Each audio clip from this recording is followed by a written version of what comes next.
당신이란 제목으로 하나님의 말씀 이렇게 나누겠습니다. 요즘 세상이 많이 복잡하지요. 옛날에는 꽃기어 닭울면 일어나서 곡괭이 들고 밭 메고 그리고 해지면 들어가서 자면 됐는데 요즘은 그럴 수가 없습니다. 얼마나 세상이 복잡해졌는지 모릅니다.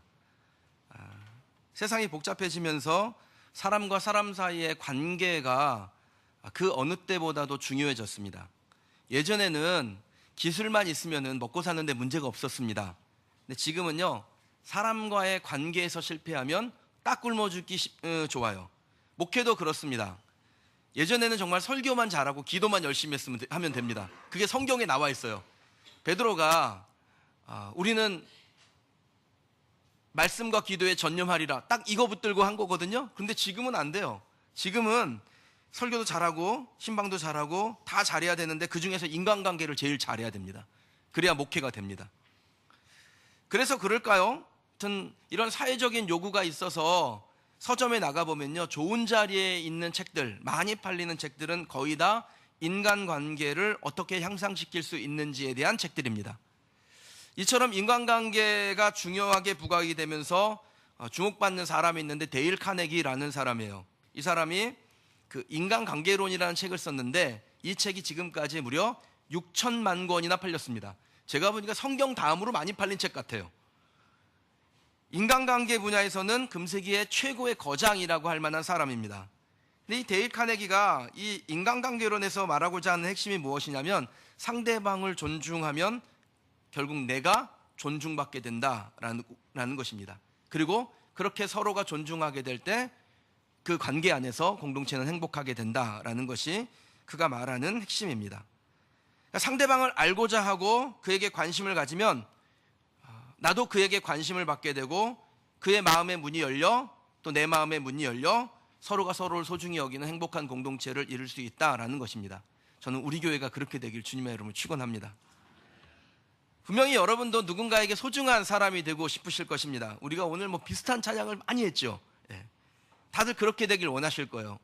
막 좀 쑥스러워가지고 옆에 사람을 쳐다보지도 못하고 손을 들라니까 손을 쫙 이렇게 들고 하시는 분도 있더라고요.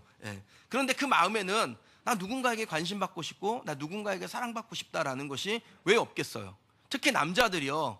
그럼 남자들은요, 인정을 먹고 사는 사람들입니다. 그래서 제가 이렇게 우리 여성도민들이 오셔가지고 그냥 우리 남편이 이랬으면 좋겠어요, 저랬으면 좋겠어요. 그래서 제가 딱 한마디 합니다. 그냥 잘했다고 하세요. 그 남편이요, 밤에 그냥 술을 먹고 12시에 들어와요. 새벽 4시에 안 들어온 거 다행이죠. 감사하고 잘했다고 하세요. 그렇게 진탕 먹고도 집을 잘 찾았으니 얼마나 감사한 일이에요. 생각하기 나름 아닙니까? 또 이 말 했다고 목사님이 술 먹으라고 했다고 또 그래가지고 또 그러지 마시고. 남자들은 인정받기를 원하죠. 또 여자들도 남편에게 또 가족들에게 사랑받기를 원합니다. 여러분이 누군가에게 인정받기를 원하면 답은 간단합니다. 여러분이 누군가를 인정하시면 됩니다. 소중히 여기면 됩니다. 우리 옆에 계신 분들 한번 돌아보시죠. 오늘 새가족들도 꽤 여러 분 오셨는데 한번 돌아보시죠. 이름 한번 물어봐 주세요. 지금이 기회예요. 이름을 물어봐 주세요.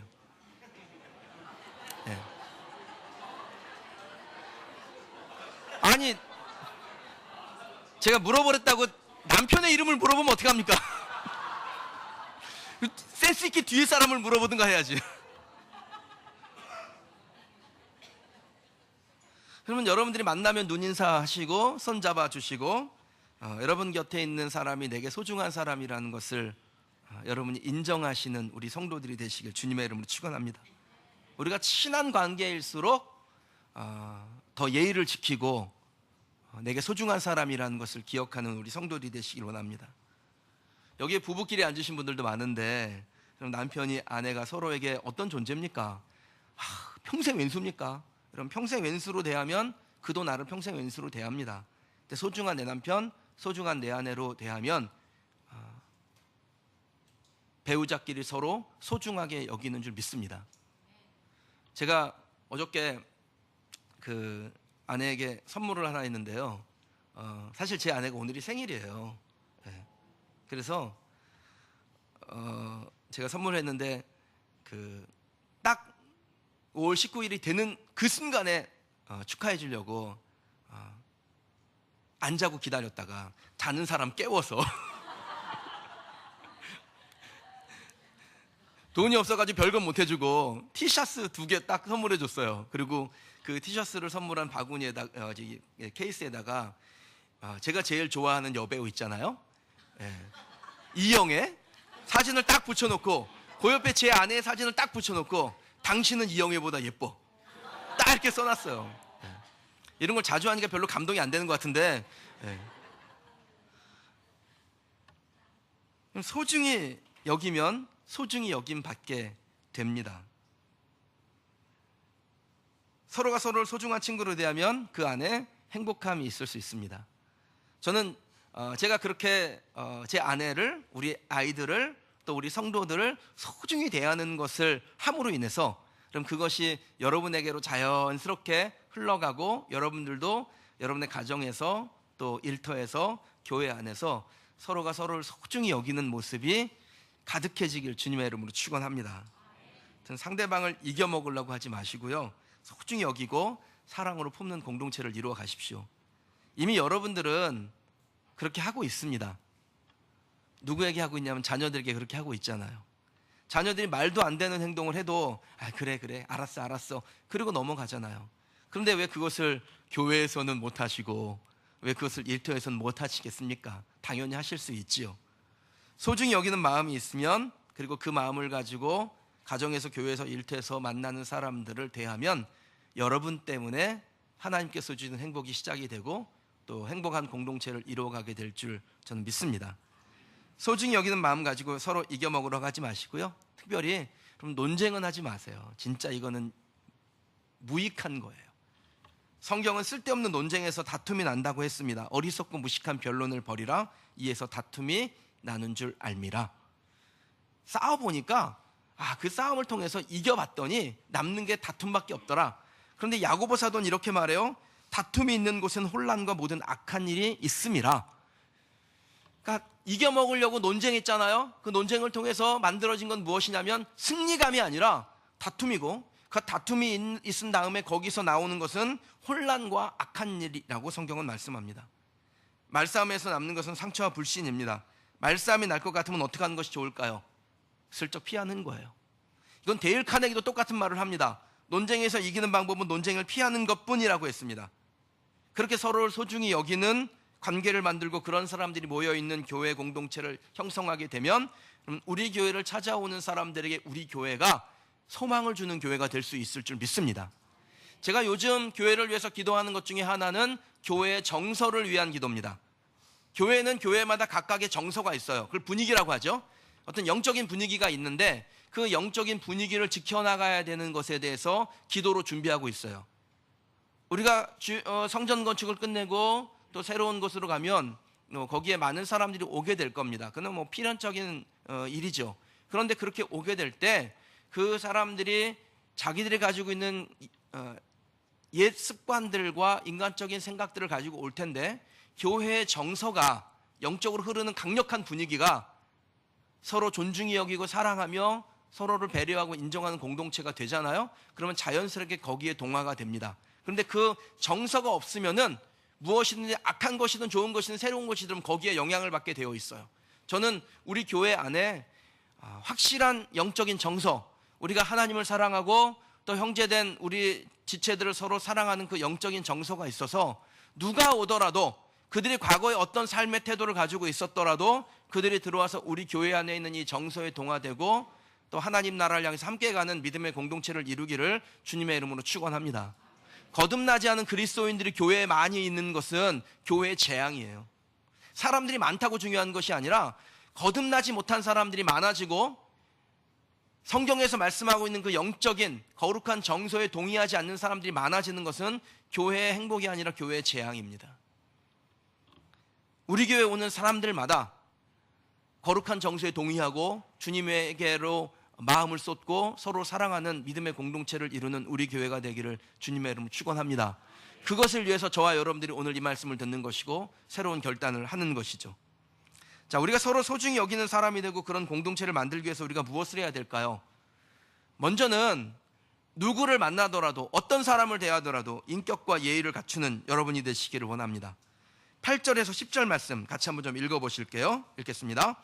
이러므로 내가 그리스도 안에서 아주 담대하게 내게 마땅한 일을 명할 수도 있으나 도리어 사랑으로서 간구하노라. 나이가 많은 나 바울은 지금 또 예수 그리스도를 위하여 갇힌 자 되어 갇힌 중에서 낳은 아들 오네시모를 위하여 내게 간구하노라. 아멘. 이 바울의 편지를 받은 빌레몬이라는 사람은요, 바울에게서 복음을 듣고 예수 믿는 거듭난 하나님의 백성이 된 사람이에요. 그리고서는 자기가 살아가던 지역, 그 골로새라는 도시에서 자신의 집을 교회로 내어주고 그 교회에 평신도 목회자가 된 사람이었습니다. 그 당시는 제도적으로 장치가 완전하지가 않으니까 이런 그 지역에 있는 교회들 중에서 평신도들이 목회자와 같은 역할을 하는 곳이 많았고, 이 골로새 교회에는 빌레몬이라는 사람이 목사와 같은 역할을 했습니다. 어쨌든 이 빌레몬은 바울에게서 복음을 듣고 예수 믿는 사람이 되고 목회자가 되었기 때문에 빌레몬과 바울의 관계는 마치 스승과 제자의 관계라고도 할 수 있겠죠. 그래서 바울은 8절에 보면요, 내가 너에게 오네시모를 풀어주라라고 마땅히 명할 수도 있다라는 표현을 써요. 그러니까 그런 관계예요. 그런 부탁을 그냥 서스럼 없이 할 수도 있는 그런 관계였습니다. 신앙적으로 인격적으로 맺어진 그런 관계죠. 그러나 바울은 마땅히 명할 수 있음에도 불구하고 그렇게 하지 않는다라고 말하죠. 뭐라고 말합니까? 내가 너에게 간구한다, 간청한다, 너의 도움을 구하겠노라, 이렇게 말합니다. 너에게 손해를 끼쳤던 오네시모, 지금은 새 사람이 되었으니 나를 보아서 너그러이 그에게 관용을 베풀고 그를 용서하였으면 좋겠다라고 요청합니다. 바울은 빌레몬에게 마땅히 요구할 수 있잖아요. 그런 자격이 있지 않습니까? 그리고 그것은 매우 쉬운 방법이에요. 딱 명령하고 그 명령에 순종하게 하면은 탑다운 방식으로 딱 내려오면 일은 되게 쉬워요. 그런데 바울이 어려운 방법을 택합니다. 빌레몬에게 명령이 아니라 부탁을 하고 지시가 아니라 요청을 하여 자신이 원하는 바를 이루고자 했습니다. 그럼 빌레몬이 그 요청을 받고 어떻게 반응을 했습니까? 어떤 감정이었을까요? 기분이 되게 나빴을까요? 자기가 스승이라고 막 이런 거 막 함부로 나한테 요청해도 돼? 이렇게 생각했을까요? 아마 빌레몬은 더 큰 요구를 받더라도 기꺼이 들어주려고 했을 거예요. 자신에게 영생의 길을 선물한 은인 아닙니까? 그러니까 다 들어주고 싶어요. 그런데 바울이 이렇게 예의를 갖추고 말하니까 더 들어주고 싶어요. 저도 우리 성도님들이 와가지고 뭐 해달라 그러잖아요. 목사님 신방해 주세요. 당연히 해야죠. 제 약속 스케줄, 개인적인 스케줄 조정해서라도 하고 싶어요. 그리고 그렇게 신방하는 건 목사에게 굉장히 행복한 일이에요. 제가 여러 목사님들을 만나봤는데 신방할 데가 없어가지고 테니스 치러 다니는 목사님들이 꽤 많으시더라고요. 그러니 저는 얼마나 행복한 사람이에요. 신방할 데가 많아가지고 테니스 칠 여유가 없으니까. 성도들이 신방해달라고 하는 것은 저에게 행복한 일이에요. 그런데 그 신방을 요청하는데 예의와 존경을 담아서 요청한다면요, 정말 그건 진짜 저에게 더 행복한 일이죠. 아마 빌레몬은 그런 마음이었을 겁니다. 사람이 사는 곳에서는요, 어디서나 지시를 하거나 지시를 받거나 하는 사람들이 있습니다. 그래야 일이 되는 것이죠. 그러나 그 지시하는 것과 지시를 받는 것이 신분의 위치를 결정해 주는 것은 아닙니다. 그냥 단지 하나님께서 우리에게 맡기신 역할일 뿐입니다. 내가 명령하면 사람들이 나를 따르는 것이 당연하다고 생각합니까? 그래서 내가 지위가 높다라고 생각합니까? 여러분, 그건 잘못 생각한 것입니다. 그것은 계급이나 신분이 아니라 하나님이 우리에게 주신 역할일 뿐입니다. 근데 그것을 오해하면 어떻게 돼요? 거들먹거리게 되고 마치 내가 뭔가 된 양 주인인 것처럼 행동하게 됩니다. 그러다 보면 상대방에 대한 예의를 잃어버리게 되죠. 그럴 때 상대방의 기분이 어떻겠습니까? 하기는 합니다. 그런데 기분이 나쁜 거예요. 마음에 없는 행동을 하게 돼요. 영혼이 없는 행동을 합니다. 결국 그러다 보면 공동체는 불행하게 되는 것입니다.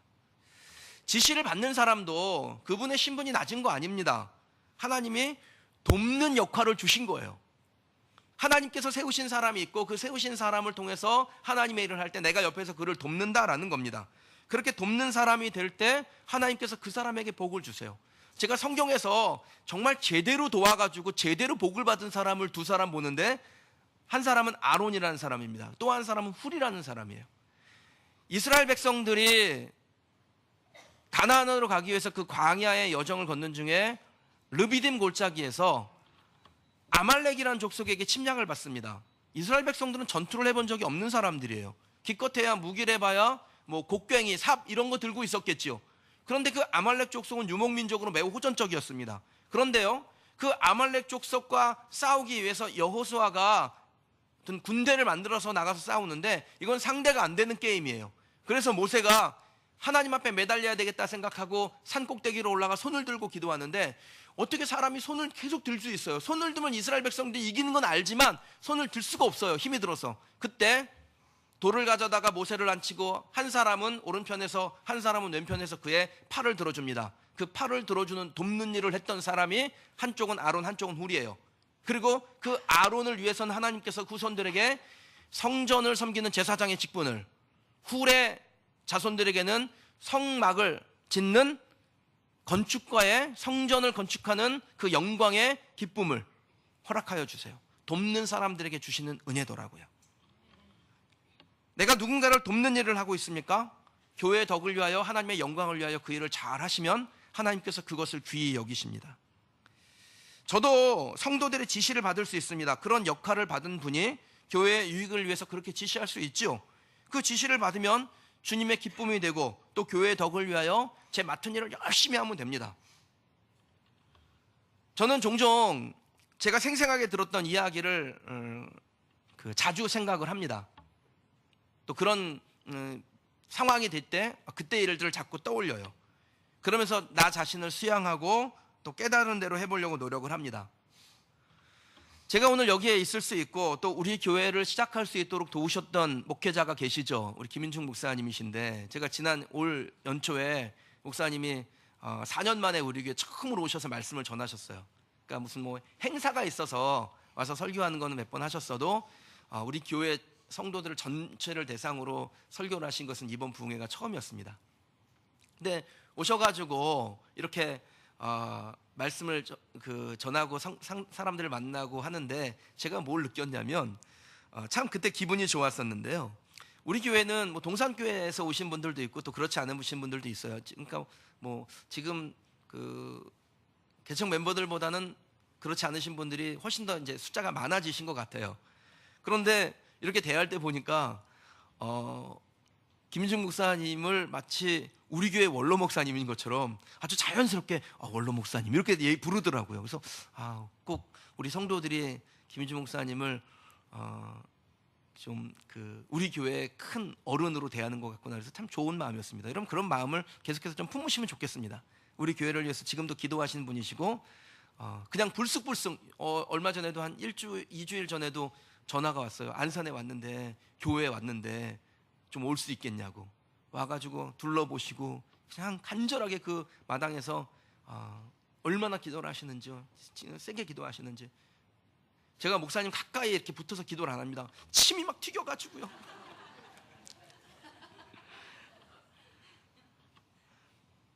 근데 그 김인중 목사님과 사이에서 여러 가지 에피소드들이 있었는데, 한 번은 이런 일이 있었어요. 제가 동산교에서 8년 동안 부목사로 사역을 했는데 그 중에 4년을 비서실에서 있었습니다. 근데 비서실에서 하는 일은 뭐냐면 그 교역자들의 인사 그리고 교회의 여러 가지 정책들을 조언해 주는 역할을 합니다. 새로 부임하게 될 부목사님들이 어떤 분인들인지 좀 추천하기도 하고 또 검증하는 일을 하는데, 그러다 보니까 비서실로 이제 이력서들이 많이 들어와요. 근데 한 번은 미국에서 공부를 마치고 임지를 찾는 한 목사님이 이력서를 보내왔는데 꽤 괜찮은 분이에요. 그래서 목사님에게 이제 추천을 드리고 귀국과 함께 사역을 시작하게 됐습니다. 근데 젊은 목회자들이 김인중 목사님과 함께 목회를 배울 수 있다는 건 매우 큰 이 기회라고 생각을 해요. 그러니까 그 목사님도 부임을 해가지고 내가 이런 기회를 받았으니까 얼마나 좋았겠어요. 그래서 부임을 하고 얼마 되지 않아서 교육자 수련을 갔는데 마침 한 테이블에서 식사를 하게 됐습니다. 식사를 하면서 그 부임한 목사님이 이제 김인중 목사님에게 이렇게 자신의 마음을 표현했습니다. 목사님 밑에서 일하게 되어서 정말 영광입니다. 그랬더니 그 소리를 듣고 단 1초가 뭐예요? 그냥 즉시 반응을 이렇게 했어요. 목사님, 밑이라니요, 옆이죠. 그 부목사님이 어떤 의미로 그 말을 했는지는 뭐 여기서 듣는 여러분들도 다 아실 거예요. 거기 있는 사람 다 알았어요. 그건 단지 김인중 목사님에 대한 존경의 표현이고, 또 내가 이렇게 기회를 받은 것에 대해서 너무 감사하고 기쁘다라는 표현이죠. 그러나 사람의 죄악된 본성이 있어서 늘 자기를 점검하지 않으면 마치 뭐라도 된 것인 양 행동하게 됩니다. 그러니까 담임 목사는 교회 안에서 여러 가지 권한들을 가지고 있습니다. 그러다 보니까 그 명령하는 것이 되게 익숙해질 수 있어요. 자기도 모르게 지시를 내리는 중에 예의를 잃어버릴 때도 있더라는 겁니다. 그래서 매 순간 자기를 돌아보는 훈련을 하고 스스로를 점검해야 그런 죄악된 본성에 넘어가지가 않게 돼요. 아마 김인중 목사님은 단 1초도 기다리지 않고 그렇게 얘기할 수 있었던 것은 그분도 죄악된 본성이 있으니까 그 죄악된 본성을 날마다 점검하고 깨닫고 또 훈련하는 과정 가운데 얻은 결과의 산물이 아닐까라고 저는 그때 생각했어요. 제가 담임 목사인 것은 계급이 아니라 역할이라는 생각을 잊지 않을 때 저는 행복한 목회자가 될 수 있고요. 그리고 여러분들도 그런 제가 될 때 행복한 공동체를 함께 이루는 성도들이 될 수 있습니다. 제가 무엇이든지 명령하면 다 된다라고 생각하면 그게 안 되기 때문에 저는 불행해질 거예요. 그리고 그런 공동체 안에 있는 성도들은 삶이 불행하게 되는 겁니다. 영적으로 행복하지가 않은 것이죠. 오늘 여기에 우리 장로님들도 계시고 또 안수 집사님들도 계시고 우리 권사님들도 계시며 교회에서 어떤 역할을 맡고서 주회를 섬기는 분들도 다 여기에 계십니다. 오늘 우리에게 주신 말씀이 저와 여러분에게 같이 새겨지는 말씀이 되기를 원합니다. 우리가 뭔가 남달라서 그 자리에 있는 것은 아닙니다.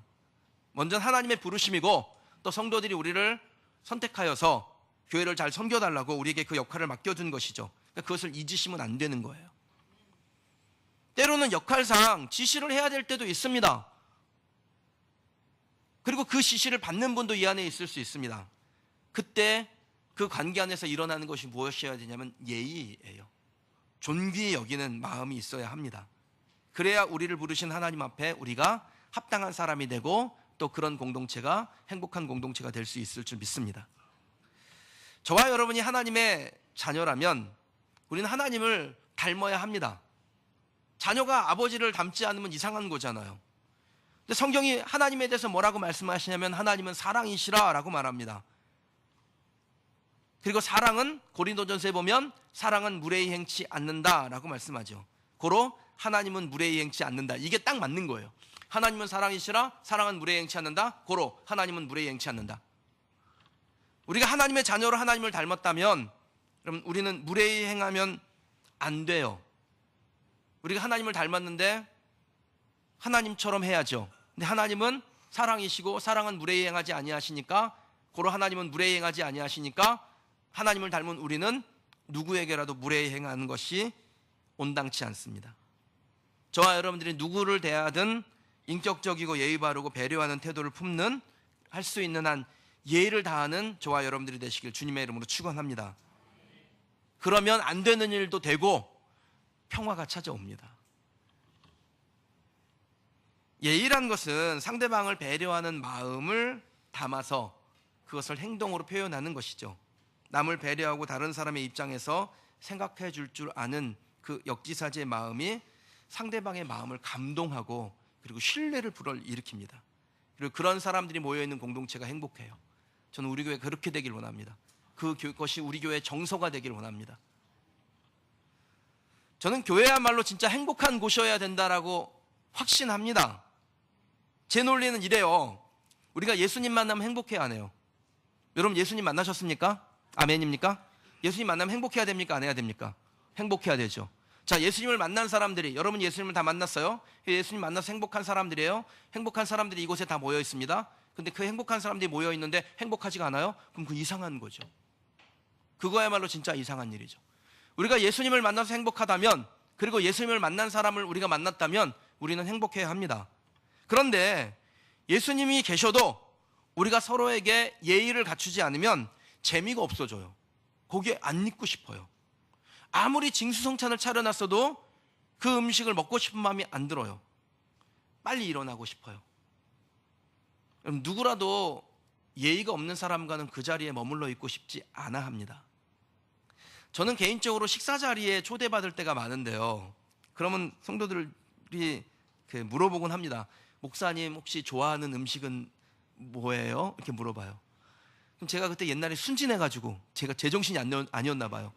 제가 나물 좋아한다고 그랬다가 완전히 산채 비빔밥집만은 1년 내내 갔어요. 그래서 그 다음부터는 뭐든지 좋아한다고 합니다. 근데 여러분, 요즘 같은 시대에 이렇게 먹을 게 많은데 뭘 먹은들 또 뭘 안 먹은들, 그것이 큰 문제겠습니까? 뭘 먹느냐보다는 누구와 먹느냐가 중요한 거죠. 저는 여러분들이 저와 무엇이든지 같이 먹고 싶은 분들이 되길 원하고, 저도 여러분들을 만날 때 저 성도님하고 뭐라도 좀 먹고 싶다, 함께 식사했으면 좋겠다, 그런 마음이 드는 관계가 되기를 원합니다. 제가 여러분들을 위해서 맛있는 맛집, 콩나물국밥집도 준비해놨고, 제가 잘 가는 국수집도 있고, 또 최근에 발견한 유부초밥집도 있는데 여러분들과 함께 그런 곳에서 식사하고 싶습니다. 물론 밥값은 제가 내겠습니다.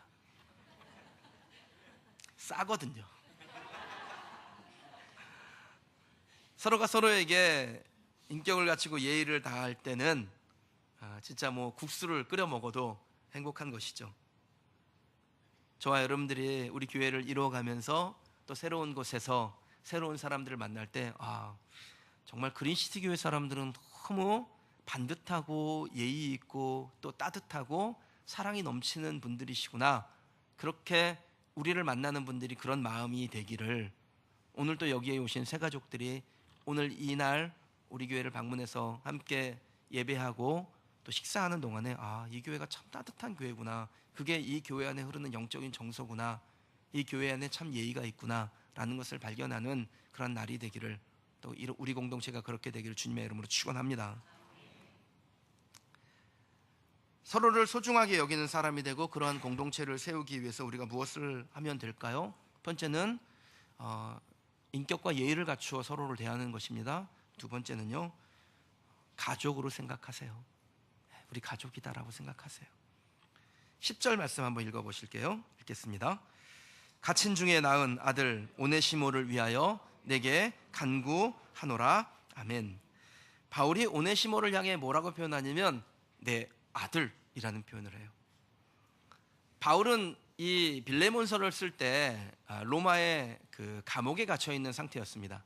바울이 총 3번에 걸쳐서 투옥을 하는데 이 그 1차 투옥 기간에는 좀 자유로웠어요. 그러니까 가택연금 상태라서 누구라도 만날 수 있어요. 그렇게 가택연금 상태에서 오네시모라는 사람을 누군가가 데려와서 바울을 만나게 한 듯합니다. 우연찮게 이 오네시모를 만났는데 그에게 복음을 전하고 그를 제자로 삼아서 마침내 신실한 사역자로 바꾸어냈습니다. 근데 이 오네시모라는 사람이 애초부터 그렇게 자질이 있거나 신앙심이 뛰어나거나 그런 사람이 아니에요. 이 오네시모의 과거의 신분이 무엇이었냐면 빌레몬서를 받은 빌레몬서의 수신자였던 빌레몬이라는 사람의 집에 노예로 있던 사람이었습니다. 그런데 행실이 불량하니까 노예로 있는 것을 견디지 못하고 그 법을 어기고, 그 당시의 법은 노예로 있던 사람이 그 노예의 자리를 이탈하면 사형에 처하게 되어 있는데 도망친 거예요, 말하자면요. 골로새서와 빌레몬서를 통해서 알 수 있는 이 빌레몬의 성품은 매우 온유하고 또 인격적인 사람입니다. 그런 빌레몬의 집에서 도망친 오네시모의 삶의 여정을 볼 때 그는 좀 불량스러운 사람일 듯합니다. 11절에도 보면 이 오네시모가 어떤 사람인지를 좀 설명해 놓고 있는데 같이 한번 좀 읽어보실게요. 그가 전에는 내게 무익하였으나 이제는 나와 내게 유익함으로. 아멘. 자, 이 오네시모가 전에는, 과거에는 너한테 되게 무익한 사람이었지, 그런데 지금은 나와 너에게 유익한 사람이 되었어 라고 바울이 말합니다. 그러니까 바울의 평가도 과거에는 오네시모가 너에게 무익한 사람이야, 그는 좀 행실이 이상해, 불량했어, 예수 믿는 사람답지 않은 사람이었어 라고 말합니다. 근데 그 무익한 사람이 바울을 만나고 달라져요. 달라진 정도가 아니라 이 오네시모가 하나님 나라에 유익한 사람, 바울의 사역에 유익한 사람, 심지어는 빌레몬 너에게도 매우 유익한 사람이 되었다라는 것이 성경의 평가입니다. 어떻게 이 일이 가능했을까요? 그럼 그 이유는 바울이 오네시모를 자기의 아들로 여겼기 때문이에요. 자기의 가족으로 인정한 것입니다. 내가 낳은 아들처럼 여기니까 그 오네시모에게 지극정성을 쏟아붓게 되고, 그런 과정을 거쳐서 무익했던 오네시모가 그 마음을 바꾸어 복음에 헌신하게 되고, 그는 하나님 나라와 바울과 빌레몬에게 유익한 사람으로 변하게 되었습니다. 빌레몬의 입장에서 보면요, 과거에 자기에게 손해를 끼친 노예에 불과했지만 그의 과거를 용서하고 자기의 사역자로 또 가족으로 받아들여 주니까 이 오네시모가 아무런 제약이 없이 복음을 위하여 헌신한 주의 종이 되었고, 그가 나중에 디모데가 사역하다 순교했던 에베소 교회의 감독이 돼서 그 에베소 교회를 건강하게 세우는 사람이 됩니다. 아들처럼 여기고 형제처럼 여기고 가족처럼 받아주니까 그가 잘 자라나서 무익한 사람에서 유익한 사람으로 바뀌어 하나님 나라에 쓰임받는 존귀한 일꾼이 되었다는 겁니다.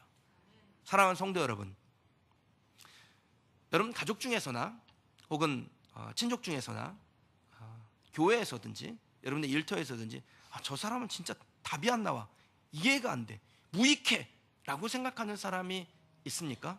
그럼 그 사람을 바울과 같이 또 빌레몬과 같이 내 가족으로 받아들이고 그를 존귀히 여길 때 하나님께서 그 사람을 바꾸세요. 저는 사역을 하면서 그런 경우를 많이 봅니다. 와, 어떻게 저렇게 정말 엉망이었던 사람이 예수님을 알게 되고 끊을 거는 끊어내고 주님이 원하시는 것이 무엇인지를 보며 그렇게 헌신하고 충성스러운 사람이 될 수 있을까? 이런 것들을 자주 봅니다. 하나님께서 여러분들에게 누구를 보내시더라도 그는 무익한 사람이 아니야. 그는 예수 그리스도로 인하여 변화될 것이고 그는 유익한 사람이 될 수 있어. 그렇게 생각하는 우리 성도들이 되시길 주님의 이름으로 축원합니다. 우리 옆에 분들 한번 다시 보시죠. 네. 무익해 보여요? 유익해 보여요? 네. 네. 마음 먹기 나름입니다. 내가 무익하다고 생각하면 그는 나에게 무익한 사람이 돼요. 그런데 내가 유익한 사람이야 라고 생각하면 그는 나에게 유익한 사람이 될 겁니다. 그를 볼 때 남처럼 쌩하면 그에게서 유익을 얻을 수 없어요. 그러나 내 가족처럼 여기고 손을 맞잡으면 그럼 그는 나에게 유익한 사람이 됩니다. 때로는 교회에서든지 집에서든지 일터에서든지 내가 만난 사람이 좀 이해할 수 없는 일을 할 때도 있어요. 상식적이지 않을 수도 있습니다. 그래도 인격과 예의를 다하여 대하시고 소중히 여기며 그를 내 가족이다라고 생각하는 마음으로 대하시면 바울과 빌레몬이 무익했던 오네시모를 유익한 사람으로 바꾸어냈던 것처럼 여러분들도 유익한 사람을 얻게 될 줄 믿습니다. 저는 이 말씀을 대하며 저 자신에게 다시 한번 다짐을 해요. 어떤 사람이 우리 교회에 오더라도 그 사람이 나한테 유익한 사람이다 라고 생각하고 그 사람을 대하면 그는 나한테 매우 유익한 사람이 될 수 있다라고 믿습니다. 저는 스타일이 있을까요, 없을까요? 없어 보여요? 스타일 있어요, 저도요. 예. 저도 제 스타일 있어요. 예. 그런데 사람들을 대할 때 이 사람은 내 스타일이야 라고 생각하고 내 스타일에 맞는 사람들만 구한다면 그럼 나에게 유익을 줄 수 있는 수많은 사람들을 저는 잃어버리게 되는 거예요. 여러분들도 마찬가지죠. 여러분들에게 스타일이 있어요. 제가 보니까 진짜 다들 스타일이 독특하세요. 예. 근데 그 스타일대로 나에게 맞는 사람만 찾다 보면 몇 사람 만나지 못하게 됩니다. 그런데 누구를 만나더라도 그분은 나에게 유익한 사람이야. 그렇게 생각하고 예의와 인격으로 대하며 그를 내 가족으로 인정하면 그는 내게 유익한 사람이 될 겁니다. 오늘 우리 성도들이 서로가 서로에게 유익한 사람이라고 인정하는, 그래서 하나님 나라의 일을 함께 짊어지는 바울과 빌레몬과 오네시모의 그 아름다운 관계가 저와 여러분의 관계가 되기를 주님의 이름으로 축원합니다. 그렇게 얻은 유익한 사람이 우리에게만 유익하겠어요? 하나님에게 유익해요. 오네시모가 에베소 교회를 잘 섬기고 초대교회에 한 획을 그었던 것처럼 그럼 우리 때문에 변화된 그 사람이요 많은 사람들에게 기쁨을 주고 위로가 될 뿐 아니라 하나님에게 유익이 되는 사람이 될 수 있습니다. 그 얼마나 아름다운 일입니까? 저와 여러분의 결정 하나가 하나님 나라의 큰 획을 그을 수 있습니다. 오늘 그 마음으로 우리 성도들에게 서로 축복하고 또 오늘 새가족들에게 정말 따뜻함으로 다가가는 우리 교회, 우리 성도들이 되시길 주님의 이름으로 축원합니다. 그게 준비가 잘 되어셔야지 새로운 예배당에 가셔서 하나님께서 우리에게 보내주신 영혼들이 잘 정착할 수 있습니다. 저는 요즘 많이 기도하고 있습니다. 왜냐하면 우리가 여기가 예배당이 한 200석 정도 되는데요, 180 몇 석이에요. 한 200석 정도 되는데 거기 가면요 예배당이 3배로 뛰어요. 그래서 굉장히 황할지 몰라요. 그 황한 자리는 우리의 따뜻함으로 채우시며, 그 자리에 누군가 새로운 가족이 앉을 때 자리가 너무 따뜻하다, 따뜻하다 못해서 사우나 들어온 것 같다, 막 이런 마음이 생겨서 우리 교회 믿음의 가족이 되고 하나님 나라 함께 짊어져가는 우리 교회 되기를 주님의 이름으로 축원합니다. 우리 기도하시기 전에 우리가 함께 불렀던 찬양 한 번 더 불렀으면 합니다. 당신은 소중한 사람이라는 찬양 함께 부르십시다.